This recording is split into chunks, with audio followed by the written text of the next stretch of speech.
Freddy, un pasteur doit travailler si Dieu t'a mis en cœur d'aider cette personne. Appelez ce numéro 00 225 05 65 94 89 78. Jeudi, le temps plein n'existe pas dans l'Église. Un chrétien ou un pasteur doit chercher du travail. Exemple, aujourd'hui l'Église a un sérieux problème. Le pasteur, au lieu de chercher du travail, chercha à vouloir manger seul avec sa famille l'argent qui rentre dans l'Église. Or, il y a des frères qui se sont donnés dans l'œuvre de Dieu dans l'évangélisation afin de gagner les âmes dans cette Église. Le pasteur ne leur donne même pas quelque chose pour les encourager, pendant que lui il construit des maisons et des immeubles pour lui-même et sa famille.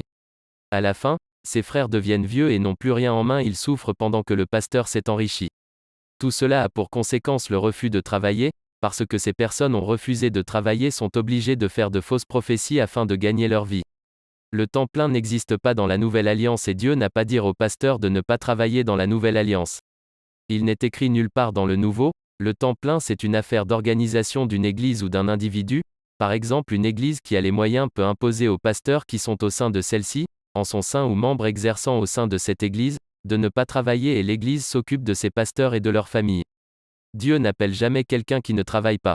Tous ceux que Dieu a appelés faisaient quelque chose ou se débrouillaient. Exemple, Moïse travaillait chez son père Jétro, Jean, Jacques et Pierre étaient des pêcheurs. Aujourd'hui l'église est devenue un lieu de fainéants, où des fidèles et des pasteurs ne veulent pas travailler et dépendent de la poche des fidèles. Dieu n'a pas besoin de quantité mais de qualité, car c'est la qualité qui va rentrer au paradis. Mais dans nos églises on a la quantité et la foule dans nos églises, mais la qualité on en trouve peu. Tant que l'église ne pousse pas des fidèles et des pasteurs à travailler, l'église aura des problèmes. Lorsque la famine et les problèmes financiers vont se présenter devant eux, ils seront obligés de mentir et d'escroquer l'église comme les gens font à l'heure où nous sommes. Jésus a posé question aux disciples.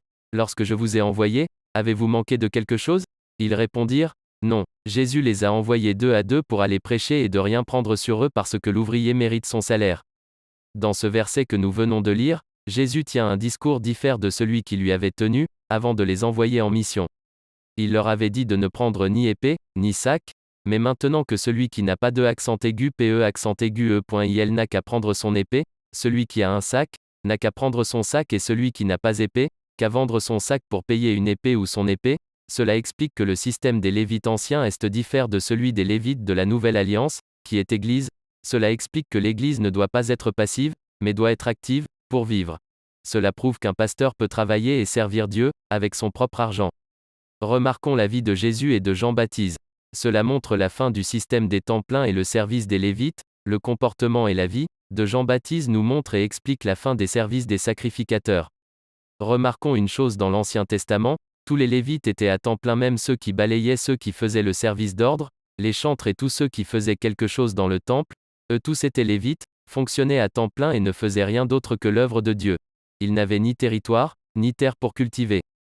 Dieu avait mis un système où tout le gouvernement et tout le peuple juif s'occupaient des Lévites. Voilà pourquoi j'ai dit plus haut que le temps plein c'est une histoire d'organisation des communautés et des églises selon leurs moyens et qui impose aux pasteurs de leur église de ne pas travailler et ne faire que l'œuvre de Dieu. Dieu n'a jamais dit aux pasteurs et aux chrétiens de ne pas travailler. Depuis la Nouvelle Alliance, même Paul qui était un des apôtres et un modèle pour l'église, il travaillait pour ne pas être une occasion de chuter pour les fidèles. Point. Chaque fois qu'un pasteur ou un chrétien demande aux fidèles de semer c'est de donner à tout moment, cela décourage les fidèles. De nombreux chrétiens ont fui la vie chrétienne à cause de demander. Les gens oublient que les fidèles aussi ont des charges dans leur maison, dans ces temps difficiles. Aujourd'hui, si le pasteur dit que lui ne doit pas travailler, c'est que, gagneurs d'âmes, chantres et toutes les autres personnes qui travaillent à l'église doivent être à temps plein, parce que dans l'Ancien Testament tous ceux qui servaient Dieu étaient à temps plein. La Bible dit, celui qui ne travaille pas, ne mange pas. Un grand nombre de pasteurs d'Afrique francophone croient que les richesses qu'ont les pasteurs nigérians en particulier, et les pasteurs anglophones en général viennent des fidèles ou proviennent des quêtes de l'Église, alors que la majorité travaille soit dans l'administration publique, soit dans le secteur privé. L'Église est devenue comme un lieu d'improductifs, de fainéants ou un lieu où les personnes qui ont échoué dans la vie, viennent se refuge pour dissimuler leur incapacité ou leur échec et ils nous font croire que Dieu les appelait en temps plein. Dans l'Ancien Testament, tous ceux qui ont servi Dieu dans le temple de Salomon étaient tous à temps plein. Pourquoi à notre époque on veut nous faire croire que c'est seulement le pasteur qui doit être à temps plein? Si le pasteur doit être à temps plein, c'est que l'ancien, diacre, l'intercesseur, même le balayeur de l'église, le chantre, etc. Tous ceux qui servent Dieu dans l'église doivent être à temps plein. Aller à l'église ne veut pas dire ne pas chercher du travail. Servir Dieu à l'église ne veut pas non plus dire ne pas pouvoir ou vouloir travailler. Nous sommes dans un temps très difficile où de nombreux chrétiens ont abandonné la vie chrétienne à cause des difficultés. Certains pasteurs sont devenus des escrocs à cause du manque d'argent. Plusieurs pasteurs sont allés signer des pactes avec le diable et vont jusqu'à donner des fausses prophéties pour avoir beaucoup plus d'argent ou simplement de l'argent. Le diable empêche les chrétiens d'aller chercher du travail afin d'empêcher les chrétiens d'aller plus loin avec Dieu, car il sait que quand la galère frappe, l'homme abandonne Dieu facilement. Écoutez bien ce témoignage. Un pasteur d'un pays de l'Afrique de l'Ouest qui le début de son ministère servait Dieu sincèrement et avec amour malheureusement dans sa vie chrétienne, survint un moment de grande galère. La majorité des pasteurs et de certains frères qui servent Dieu dans l'Église refusent ou n'arrivent pas à chercher du travail. Le diable profite de cela pour récupérer certains chrétiens, surtout si ces chrétiens n'ont pas été formés. En ces moments si difficiles, un faux pasteur on sacrifie le parent ou enterre le corps des fidèles dans l'Église pour attirer les fidèles dans l'Église. Ce même problème on voit cela à l'Église catholique, ce qu'on enterre aussi des cardinaux dans la salle de l'Église catholique où on adore Dieu. La différence entre les deux cas ce n'est qu'une parenthèse. La Bible dit on peut semer dans la vie d'un pasteur, on peut bénir financièrement un pasteur ou un frère, mais cela ne veut pas dire qu'il ne doit pas chercher du travail. De nombreux chrétiens sont devenus tellement orgueilleux qu'ils choisissent le travail, le type de travail qui leur plaît ou qui leur convient, oubliant que Jésus-Christ le roi des rois fut menuisier. Aujourd'hui les gens ne respectent pas certains chrétiens et de nombreux pasteurs qu'ils considèrent comme des mendiants. Le riche qui est dans l'église ou membre de l'église est au-dessus du pasteur de l'église qui a peur de lui dire la vérité parce qu'il pourrait fuir la dite église, et le pasteur de la dite église se retrouve sans le sou puisque le pasteur en question n'exerce aucune profession qui ne lui rapporte de l'argent. Remarquez une chose, de nombreux frères sont célibataires parce qu'ils ne veulent pas travailler. Pour avoir une femme il faut avoir du travail, percevoir un salaire ou mener une activité rentable. Il y a certains chrétiens qui ont bénéficié de nombreuses prières de leur pasteur contre l'esprit du chômage mais malheureusement n'ont jamais cherché du travail, n'ont tapé à aucune porte. Quand c'est comme le démon du chômage se fait plaisir et se moque beaucoup de ses victimes ou de ce victime à cause du manque d'argent, des difficultés financières ou sociales, certains chrétiens choisissent la facilité et vont jusqu'à escroquer et deviennent des proies faciles pour les bons menteurs, les prophètes ou pasteurs menteurs qui leur donnent des fausses prophéties et des révélations qui ne reposent ni sur la vérité ni sur la réalité vraisemblable. Dieu ne bénit jamais quelqu'un qui vit dans le péché triste. Les bénédictions qui sont dans la Bible sont conditionnées. Dieu dit toujours dans sa parole: si tu obéis à ma parole, je te bénirai. Aujourd'hui, même si tu es dans le péché, tu es prostituée, tu es sorcier, tu es voleur. Les pasteurs en situation de nécessité quotidienne ou vivant dans le dénuement disent invariablement: Dieu m'a dit tu es béni, parce que les frères et les sœurs lui donnent de l'argent ou pourraient lui en donner après des prophéties ou des révélations joyeuses ou prétendues heureuses. Aujourd'hui tu es zélé, tu sers Dieu avec amour et la crainte de Dieu t'anime, mais ne néglige pas le travail car cela pourrait devenir un sérieux problème pour toi. Comme tu le remarques, de nombreux chrétiens ou pasteurs qui ne travaillent pas ont abandonné Jésus-Christ à cause des problèmes financiers ou à cause des difficultés sociales. D'autres sont devenus des escrocs à cause de leurs conditions de vie difficiles et précaires. Écoutez bien ce témoignage, elles nous font croire que c'est Dieu qui leur parle. Les personnes avaient ces dons depuis leur naissance, avaient ces capacités depuis leur naissance, depuis toujours. Ce n'est pas parce qu'une personne a prophétisé dans ta vie et que cela s'est réalisé qu'il faut croire que cette personne est un homme de Dieu ou nu prophète de Dieu. Un féticheur peut prophétiser sur ta vie et cela peut se réaliser, mais cela ne fait pas un homme de Dieu. La majorité des faux prophètes ou faux pasteurs ne prêchent rien de bon, ce n'est que prophétiser, et faire du commerce à l'église. Le commerce qui est vendre d'huile, vendre l'eau, vendre du savon, vendre du miel ou vendre du parfum. Ils font du commerce à l'intérieur de l'église au lieu d'aller chercher du travail. Remarquons la majorité des chrétiens quand ils sont en Afrique, ils ne travaillent pas, ils disent qu'ils sont appelés en temps plein, mais quand ils vont en Europe, ils travaillent et ne négligent aucun boulot. Pourquoi? Écoute bien la prière que le prophète Agur a fait à Dieu. Proverbe 30 sur 7-9, dit: Je te demande deux choses, ne me les refuse pas avant que je meure.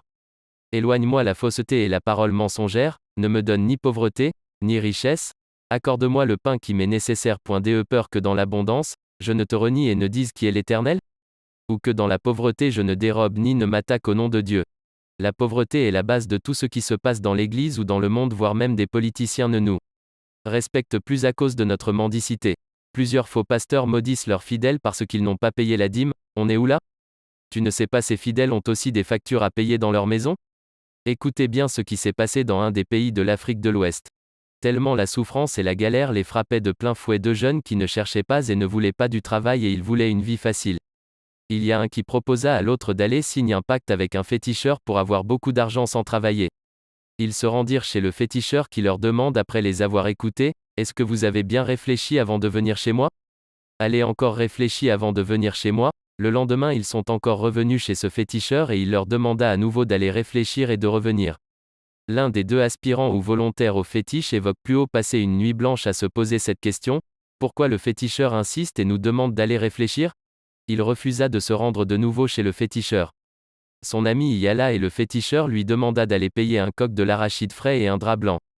Quand il a envoyé ce que le féticheur lui avait demandé d'apporter, le féticheur lui dit de lâcher le coq à terre et de verser l'arachide à terre. Et le coq a picoté ou mange 5 grains représente 5 années de bonheur, après quoi tu vas aller servir d'autres personnes. Celui qui sollicita les services de féticheur eut durant ces 5 années beaucoup d'argent et offrit même un magasin de vente de pagne à sa maman. Quand le bénéficiaire des pouvoirs du fétiche dont il est question ici, sentit sa fin approcher, il a dit à ses parents, si je meurs demandez à mon ami. Ses parents ne comprirent pas et allèrent faire palabre chez l'ami en question, qui finalement leur racontait ce qui coûta la vie à leur fils. Cette histoire je vous l'ai racontée pour vous dire à quel danger peut s'exposer un chrétien qui ne veut pas travailler. Plusieurs chrétiens ont bien commencé avec Dieu, lorsque la galère a frappé dans leur vie, ils ont abandonné la vie chrétienne. Dieu ne bénit jamais de ceux qui ne travaillent pas, celui qui suit Jésus est béni sur tout le plan de sa vie, mais si tu ne cherches pas à travailler, tu ne verras jamais cette bénédiction dans ta vie, car Dieu lui-même travaille. Un chrétien est un héros avec Jésus, mais si tu ne cherches pas à travailler tu seras un 0. Tout le monde peut suivre Jésus avec un zèle, mais la galère fait la différence, parce que pendant la souffrance plusieurs pasteurs ou chrétiens abandonnent la vie chrétienne, cela plusieurs pasteurs signent de pacte avec le diable. Que dit la Bible? 1 Jean 2h19, dit, ils ont sorti du milieu de nous, mais ils n'étaient pas des nôtres, car s'ils y ont été des nôtres, ils seraient demeurés avec nous, mais cela est arrivé afin qu'il fût manifesté que tous ne sont pas de nôtres. Donc n'abandonnez pas Jésus à cause de la chose qui se passe dans l'Église. La Bible dit, celui qui ne travaille pas ne mange pas. Presque toutes les religions qui existent dans le monde furent des chrétiens, même Islam Mahomed était berger chez un prêtre catholique. Voilà pourquoi sa religion islam ressemble beaucoup à l'Église catholique. Notez bien, l'homme doit travailler pour vivre, et ne pas courir derrière des féticheurs pour vivre. Voici une question que je te pose, pourquoi ceux qui ont implanté Islam en Afrique de l'Ouest presque tous sont des féticheurs? C'est une question que je vous pose.